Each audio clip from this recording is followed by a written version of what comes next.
going on, guys? It's Greg here, aka NYPrepper. It is Sunday, November 12th, 2023, and I have an emergency update to share with you guys. Right now, it is 8:49 p.m. Eastern Time here in the United States, and we have some major breaking news coming in from Syria. So, this evening, the U.S. carried out more airstrikes against Iranian proxy targets in eastern Syria, and Syrian sources are reporting that the U.S. Air Force has bombed as many as 5 targets belonging to Iranian forces of the Iranian Revolutionary Guard Corps in the Deir ez-Zor region.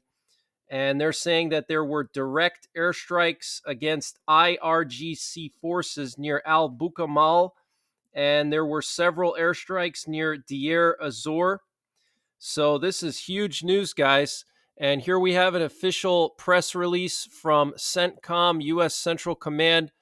They just tweeted this at 5:53 p.m. Eastern Time this evening. And they wrote here, today, in response to continued provocations by Iran's Islamic Revolutionary Guard Corps and their affiliate groups in Iraq and Syria, U.S. CENTCOM conducted airstrikes against facilities near the cities of Abu Kamal and Mayadin, said General Michael Eric Kurilla, U.S. CENTCOM commander. The United States will continue to defend itself, its personnel, and its interests. And I think Al Bukamal and Abu Kamal are the same place. So this is huge news, guys. We have reports that the U.S.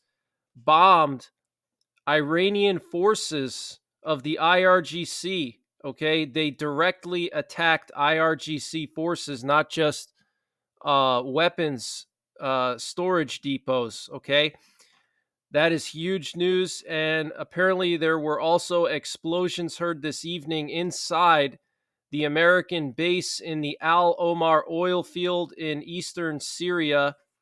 And I don't know if this was before the airstrike or after the airstrike, but explosions heard inside of an American airbase. We do know that dozens of American soldiers have been injured from these attacks, and there's been dozens of attacks on U.S. bases in Iraq and Syria. Apparently, there's also a heavy exchange of gunfire between the U.S. Army and Iranian fighters in the village of Kasham. And this is somewhere near the Conoco gas field in Deir ez-Zor. There was a video circulating on social media. I can't share it here, but it's basically just gunfire between the U.S. Army and the Iranian fighters. So the U.S. Army is basically engaging with Iranian fighters in ground combat now. The situation is escalating, guys. A few weeks ago, like right when this whole thing started, I shared a news article about how American forces were doing live fire training, like literally a few days after the war kicked off. So they didn't do live fire training for nothing. But apparently, there is a heavy exchange of gunfire between U.S. Army forces and Iranian fighters in the village of Kasham this evening. And there's also been a heavy exchange of fire between the U.S. backed Syrian Democratic Forces and Iranian militias. The Syrian Democratic Forces are basically anti Assad forces. So this is huge news, guys. Things are really heating up quickly. And apparently, several U.S. soldiers were killed as a result of a missile rocket attack this evening by Iranian forces in the Conoco base in eastern Syria. And according to some local sources, the U.S. al-Shadadi base in al-Hasaka, Syria, has also been targeted by suicide drones of Iranian fighters. And we're hearing about full-out major shelling going on between U.S.-backed Syrian Democratic Forces and IRGC militia forces, and also the Syrian army in the area of Hajin and Baguz. Okay, so this is absolutely insane, guys. And here we have U.S. aerial refuelers active over the Persian Gulf right now. And we also have a Sikorsky helicopter resupplying the Dwight Eisenhower aircraft carrier in the Gulf of Oman. Here's a closer picture. So the Dwight Eisenhower aircraft carrier and the strike group are right here, right off of the corner of Oman here. Okay, they're right on the outside of the Gulf of Oman. So they're in position, guys. The U.S. forces are in position. Once we start to see the C-17 flights slowing down to Israel is when we need to be on high alert. There's still some C-17s coming in with American equipment, weapons, ammunition, personnel, whatever. They're still coming in, but they've slowed down a lot from a few weeks ago. Once we basically see them like disappear and there's no more of these C-17s going to Israel, that's when we really need to be on high alert, because that means that basically all of the equipment was already moved over to Israel, and now they're going to get ready to launch attacks on Lebanon and Iran. And I think that's what's going to happen here. I think Israel and the United States have wanted to strike Iran for years, and also Lebanon. And I think that the Prime Minister of Israel, Benjamin Netanyahu, is basically waiting for all American forces to reach the region before he launches his attack on Hezbollah and Lebanon, because it's not just Hamas that's the problem. Okay, Hamas is nothing. There's also Hezbollah. There's the Iranian militias, and then there's Iran itself, and then you have the Houthi rebels. So these are all threats to Israel, and they're going to start attacking Israel more and more. And we do know that Israel had an emergency meeting with their war cabinet this evening, and they also had a meeting of the full security cabinet at IDF headquarters to discuss the next steps when it comes to Hezbollah. Okay, and an IDF spokesman said earlier today that we have action plans to change the security situation in the north, and the IDF will respond in a significant way to today's events in the northern border. Israel is preparing for the possibility of rocket launches to the north and center of the country. So earlier today, Israel was attacked by guided missiles from Lebanon. All right. And so now they're having this emergency meeting with the war cabinet and their full security cabinet, and they're going to decide what to do with Hezbollah. So I personally believe that now that all American forces are in the region, I think we're going to see Israel go after Hezbollah. Okay, because they know that America is going to be able to back them up. We got the two aircraft carriers, one next to Iran, one next to Israel.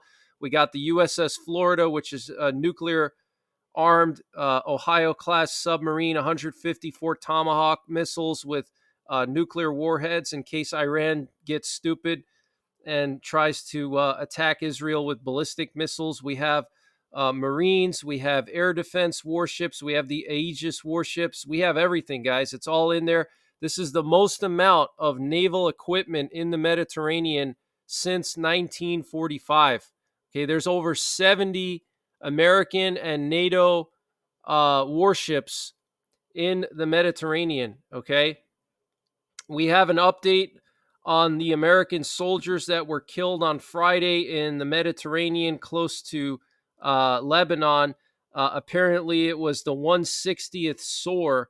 And if you guys are not familiar with the 160th SOAR, they're an elite airlift unit. And what they do is they fly black op missions across the world. That's their main job. And it was a UH-60 Black Hawk helicopter that went down, supposedly in a training exercise. They were training to evacuate civilians from Lebanon. Okay, that's what they were training to do. So think about it. Why would they be training to evacuate civilians from Lebanon if nothing's going to happen there? If you believe that story that it was a training accident, I personally don't believe that. But it looks like the next big front is going to be Lebanon. It looks like Israel is going to attack Hezbollah very, very soon. And apparently, there was another big explosion in northern Israel this evening near Haifa. Apparently, Hezbollah is continuing to attack northern Israel. We have the Lebanese Minister of Culture threatening Israel, and Yoav Gallant, the defense minister of Israel, he said, "Gallant, try, you foolish, impulsive one, and we promise you that you will witness destruction in Tel Aviv and all your cities, a destruction unlike what Gaza has seen." So he's basically saying that if Israel attacks Lebanon, if they go in and try to take out Hezbollah, then Hezbollah is going to respond more viciously than what we saw in Gaza with Israel bombing Gaza. So they're saying they're going to level all of Israeli cities. We have some major breaking news, very concerning news, that a Russian Navy frigate has just entered the Mediterranean Sea through the Strait of Gibraltar. This is the Admiral Grigorovich class frigate. Okay, just entered the Mediterranean Sea. That's very, very concerning.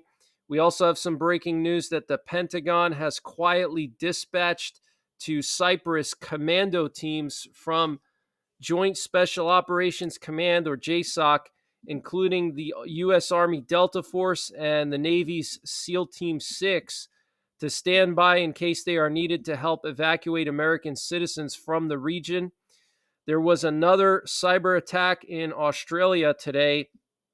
Apparently, Australia's second largest port operator was shut down because of a major cyber incident impacting the movement of goods in and out of Australia.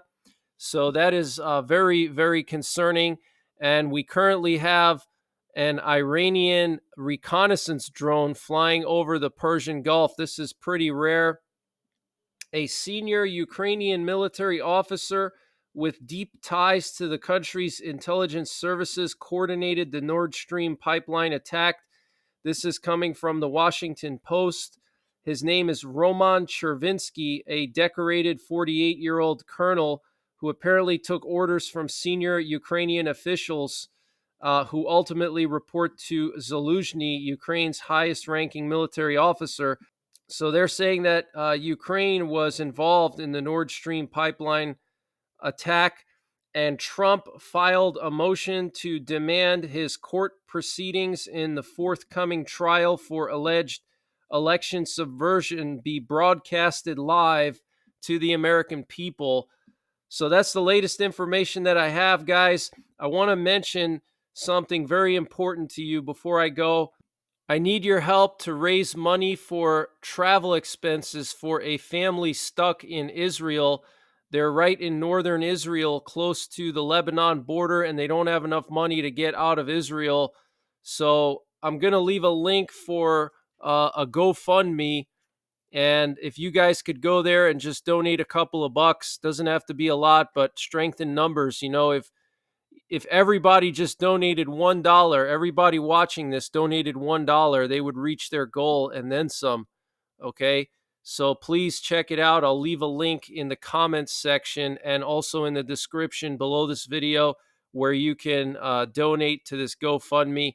And there's more information about this family there, but they're an Israeli family. They're trying to move out and they don't have enough money to get out. They're right on the front line with Hezbollah, and they're right in the middle of all these bombings that are going on in northern Israel. So thank you guys so much, and I will be back tomorrow with more updates. I hope you guys enjoy the rest of your Sunday evening. I will be doing a live stream soon, so stay tuned for that. I'll let you guys know when I do that live stream. But like I said, tomorrow, more updates, so make sure you're subscribed. Make sure you hit the bell icon below so you get notified when I post these emergency updates. And if anything crazy happens in Lebanon, I will go live. If anything crazy happens with the volcano in Iceland, I will go live. Okay. And the Iceland volcano right now, there's no change in anything. They're still getting a lot of earthquakes, and they're still saying that there's a very high probability of an eruption in the coming days. Okay. So I'll monitor that as well. So take care, God bless, and don't forget the 3 Ps: prepare, practice, and persevere.